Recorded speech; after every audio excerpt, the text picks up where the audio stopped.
Табын түрінде милли ризық. Шушы көннәрдә Қытайның Қазандағы генераль консулы Сяньбо иң мәшһүр милли ризығын тәкъдим итте. Қытай тәме дип аталган гастрономия кичәсеннән Мөршидә Җиһан репортажы.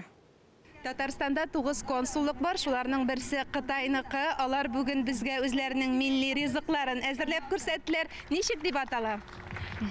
Здравствуйте, Исэм-Сесы, 你好。今天我们准备了中国的传统食物粽子。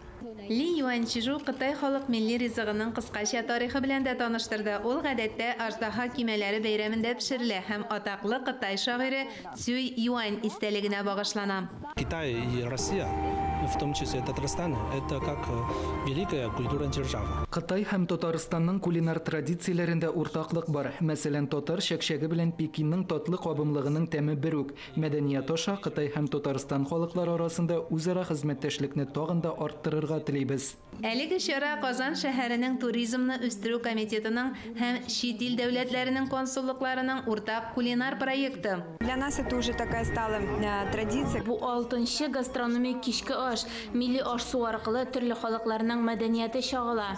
Кытай халкы өчен төп ризык диге. Аларда диге бездәге икмәк кебек. Шуңа да әлеге милли ашның нигезен диге тәшкил итә. Суда парланып җибетелгән бамбук яфракларыннан савыт ясап, диге белән бергә кызыл фасоль, арахис кебек тәмләткечләр өстәп, әнә шундый ишпишмаклар ясала. Цзунци дип аталган Кытай халкының затлы ризыгы әзер. Бизге ушул кыргыздар, татарлар, өзбек тугандар, түркмен тугандар отуруп чогуу Кытайдын тамактарын жеп, ушуга аябай аразы болуп атабыз.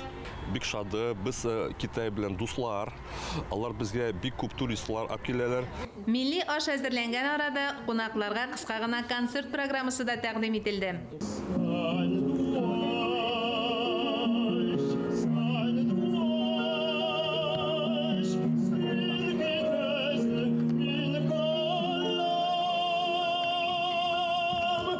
Чыннан да, төрле халыклар арасында милли мәдәният аша салынган дуслык күпере нык һәм ышанычлы була. Өстәвенә тиздән яңа авиарейс мөгаен Татарстан башкаласын Кытайның иң зур шәһәрләренең берсе Шанхай белән бәйләр дип көтелә. Мөршидә Җиһан, Дамир Мөхәммәтханов, Татарстан яңалыклары.